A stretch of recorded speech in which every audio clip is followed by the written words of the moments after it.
Il nous faut un plan d'attaque. J'ai un plan. On attaque. Bonjour à tous, nous sommes vendredi, fin de deuxième semaine de confinement. Aujourd'hui, petite vidéo en 10 minutes. Nous allons aborder 3 sujets, l'immobilier, la SCPI, le Private Equity Immobilier, donc ce qu'on appelle la pierre papier, et que faire sur les marchés financiers. D'abord, merci de tous vos encouragements, likes et soutiens sur la dernière vidéo de la semaine dernière.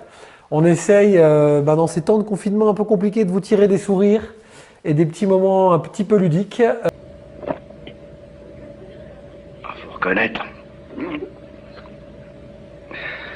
C'est du brutal. Alors cette semaine, je vais vous parler, comme d'habitude, de la façon dont on va aborder les différents secteurs dans les semaines qui viennent.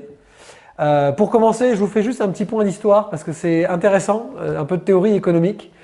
J'ai regardé ces dernières semaines et j'ai relu quelque chose de très intéressant sur la crise de 1929, donc le fameux krach de 1929 qui restait une référence très importante en termes de crise financière, boursière et économique. Un saut de merde, docteur. Et figurez-vous qu'un des grands boursiers américains, alors on l'imagine, costume croisé, gros cigare, l'américaine du XXe siècle, s'appelle André Kostolany. Je vous invite à lire les bouquins qu'il a publiés après la crise. Lui est passé à travers parce qu'en fait, évidemment, il avait fait des ventes à découvert.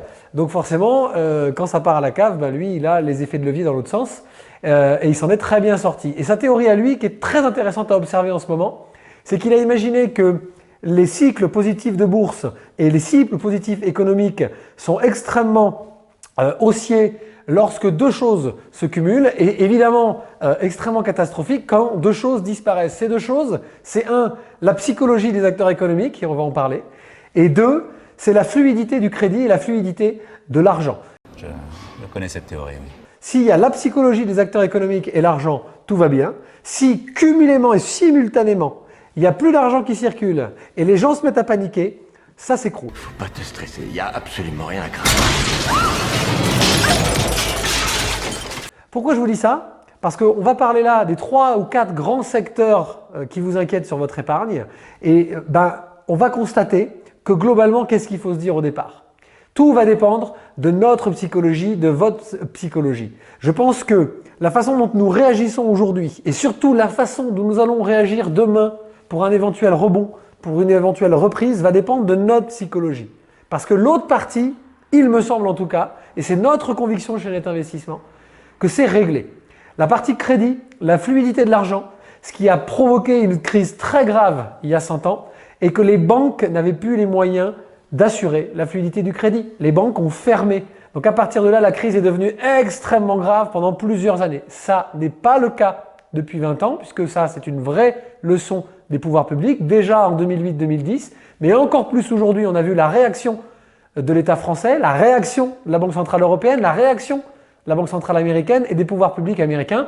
Et je vous le rappelle, le G20 s'est mis d'accord pour injecter dans les prochains mois 5 000 milliards de liquidités, qu'elles soient sous forme de caution ou sous forme de plan de relance, pour assurer finalement la fluidité de l'argent. Merci messieurs, c'était très bien. C'était très bien. Alors maintenant qu'on s'est dit ça, qu'est-ce qu'on va faire de cet argent? Alors premièrement, l'immobilier. Il y a 3 cas de figure. Soit vous étiez en train de mettre en place un projet immobilier et il n'y a aucune raison que vous ne le stoppiez.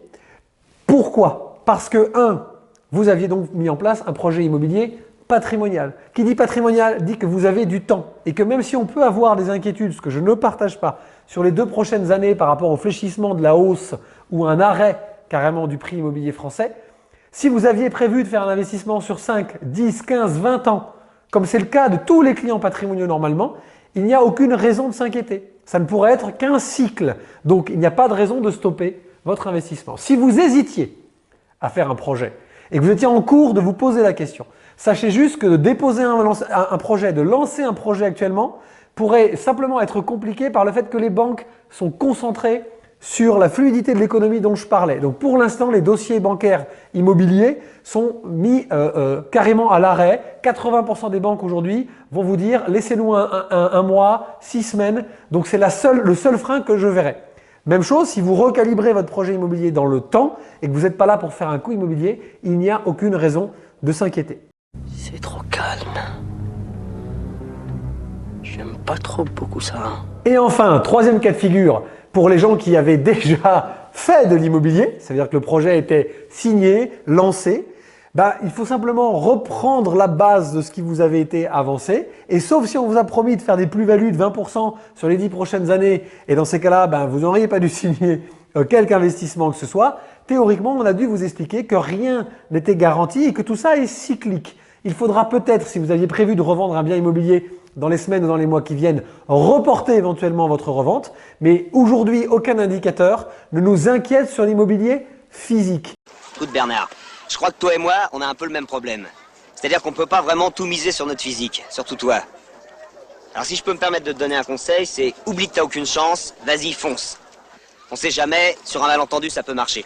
Je pense qu'en plus, étant donné les décisions qui sont prises actuellement sur la fluidité du crédit, sur les taux bancaires, et on l'a vu aujourd'hui sur les capacités des banques à proposer des prêts de trésorerie, des prêts de soutien à l'économie, etc., il y a une grande possibilité que le taux moyen à 20 ans passe réellement et se fixe réellement sous la barre des 1%, et que si vous fixez un taux pour 20 ans en dessous de 1%, s'il y a reprise dans 6 mois, 1 an, 2 ans, allez soyons fous, 3 ans, il y aura inflation et vous vous enrichirez simplement parce que vous aurez fixé votre dette à un remboursement inférieur à 1. Choisis la solution offensive. Ouais, ok. Offensive. Ouais. On ne rentrera pas donc dans le détail. Ce n'est pas la peine. Non, ça n'est pas la peine. Mais en cumulant ces différents arguments, je pense que sur l'immobilier, et ça plaira à nos amis français qui aiment le tangible et le palpable, nous estimons qu'il n'y a pas d'inquiétude, en tout cas à court terme. Deuxième secteur, les SCPI.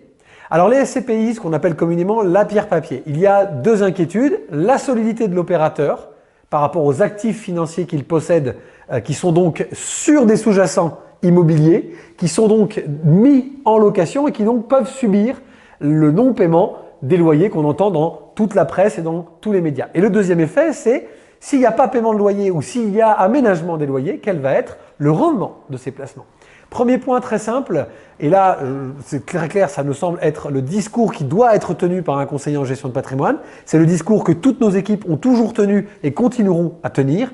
Il faut sélectionner vos parts de SCPI non pas par rapport au rendement facial qu'elle vous propose, mais par rapport à un ensemble de critères dont on a parlé dans la précédente vidéo. Donc je vous rassure, 100% des partenaires net investissement, 100% des grands opérateurs de SCPI de la place ont des trésoreries ou des actionnaires de référence leur permettant de parfaitement appréhender une situation comme celle que nous traversons actuellement. En revanche, très clairement, il ne faut pas attendre de 2020 un rendement annuel, une valeur liquidative de vos parts en hausse, ça c'est certain, et il faut peut-être s'attendre à ce qu'il y ait une contraction de la valeur de vos parts de SCPI en 2020. Pourquoi? Soit parce qu'il va y avoir aménagement locatif pour les grands locataires de ces parcs immobiliers, soit simplement parce qu'il va y avoir carence de loyer pendant un trimestre ou 2 trimestres et que donc naturellement la redistribution en fin d'année devrait peut-être être grévée de 20 ou 25%. Je sais où tu te caches. Viens ici que je... Mais enfin, à partir du moment où le rendement moyen de 2019 tournait encore autour de 5%, Combien? si vous perdez 25%, pour une année de crise, ça reste encore très cohérent. Donc notre message, restez évidemment diversifiés, ne vous précipitez pas ni vers l'immobilier classique, ni vers la pierre papier, mais ne freinez pas votre appétence vers ces supports. Ils restent tangibles, palpables et ils restent utiles à la société. Et investir dans l'immobilier professionnel, que ce soit directement dans des foncières ou au travers de parts de SCPI ou au travers de private equity immobilier, est aussi un effort qui permettra de maintenir ce rebond et cette relance. Un petit mot sur le private equity. Nous avons, nous, évidemment, pris ces dernières semaines contact avec l'ensemble de nos partenaires et nous avons remarqué 2 cas de figure. Premier cas de figure, les parcs déjà gérés. Et pour l'instant, comme les LCPI, ils vont avoir peut-être sur 5 ou 10% de leurs partenaires des aménagements de loyer, mais qui donc toucheront très peu le rendement moyen. Le seul frein potentiel est sur les produits de valeur ajoutée, c'est-à-dire de revalorisation par des travaux. Là, évidemment, les chantiers sont suspendus, donc ça devrait peut-être rallonger votre duration d'investissement de quelques mois, ce qui n'est pas grave si on a un horizon de placement à 6-8 ans. On avait prévu de toute façon de ne pas sortir du jour au lendemain. Très clairement, c'est important d'en avoir conscience. Et le deuxième cas de figure, c'est pour ceux qui sont les plus récents. Dans le private equity, je vous rappelle, en général, il y a une période de 18 à 24 mois de collecte des fonds des épargnants. par l'intermédiaire d'opérateurs comme Net Investissement. Et ensuite, ils ont des périodes d'investissement où au prorata des opportunités, ils vont investir les liquidités. Évidemment, demain, il pourrait y avoir des opportunités immobilières, des projets immobiliers qui n'étaient pas dans les pipes d'investissement ces derniers mois et qui, crise économique des prochains mois potentiels existantes, eh bien, vont être des points d'entrée et des points d'opportunité pour le private equity. C'est être pragmatique que de se pencher de façon raisonnable, je le rappelle, parce qu'il faut diversifier, sur ce type d'actifs. Et pour finir, très rapidement, le petit point financier, le petit point boursier, nous restons sur nos convictions. Il y a des points d'entrée, que le CAC 40 soit à 3008 comme il y a quelques jours ou à 4004 comme aujourd'hui, il y a des points d'entrée à prendre de façon progressive. Notre stratégie actuelle et toute notre équipe est à votre disposition, se base sur les produits structurés. Nous pensons aujourd'hui que de rentrer ou de revenir sur les marchés ou d'arbitrer sur les marchés au travers d'un produit structuré sur un indice large comme le CAC 40, le 460 ou l'Eurostock peut offrir des perspectives à court terme, c'est-à-dire 1 an, comme à long terme, 5 ou 10 ans, de récupération d'une partie de vos pertes si vous les avez subies. Vous êtes bien aimable.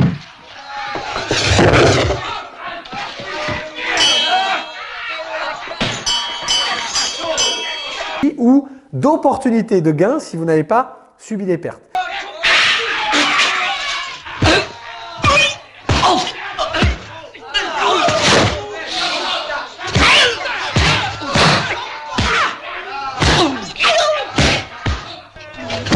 Donc, je vous invite à vous rapprocher de votre chef de projet Net Investissement pour les détails, mais notre stratégie est de rester très prudent avec un produit qui ira chercher un degré de performance, et c'est pas compliqué sur les 5 prochaines années d'imaginer que les grands indices boursiers remonteront puisqu'ils sont quand même arrivés à un niveau excessivement bas, tout en maintenant des barrières de protection de votre capital jusqu'à encore moins 30 ou moins 40 en cas de très forte volatilité selon la date à laquelle vous allez rentrer dans les prochaines semaines.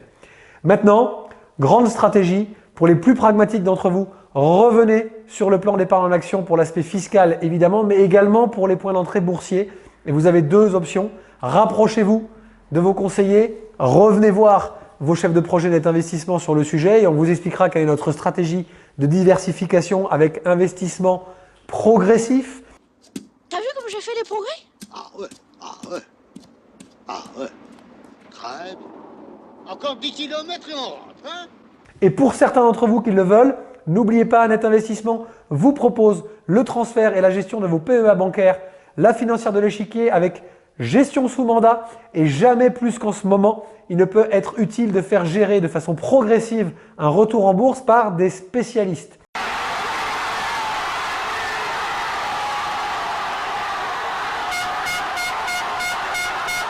Évidemment, quand tous les points sont hauts, on ne voit pas forcément l'intérêt de payer une gestion parce qu'on pense qu'on est capable de faire tout seul puisque les points sont hauts.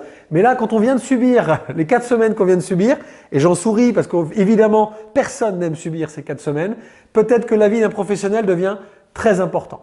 Donc n'hésitez pas, revenez vers nous. Toutes nos équipes sont encore sur le pont. Tout le monde est en télétravail, évidemment, confiné. On pense à tous les professionnels qui maintiennent notre pays sur le pont, en activité, tout le service médical, mais aussi la poste, les banques, toute la logistique autour de la nourriture. Et évidemment, n'oubliez pas l'aspect psychologique. Lorsque nous pourrons sortir de chez nous, la reprise économique de la France, la reprise économique de l'Europe dépendra d'une seule chose. La volonté que nous mettrons à dépenser la fluidité de l'argent dont je vous parlais tout à l'heure, évidemment dans le tourisme, la restauration et le commerce franco-européen. Prenez soin de vous et je vous dis à bientôt. Écoutez ce que les morts vous enseignent. Effaçons nos différences. Ici même, sur cette terre sacrée, où nous finirons aussi par nous détruire.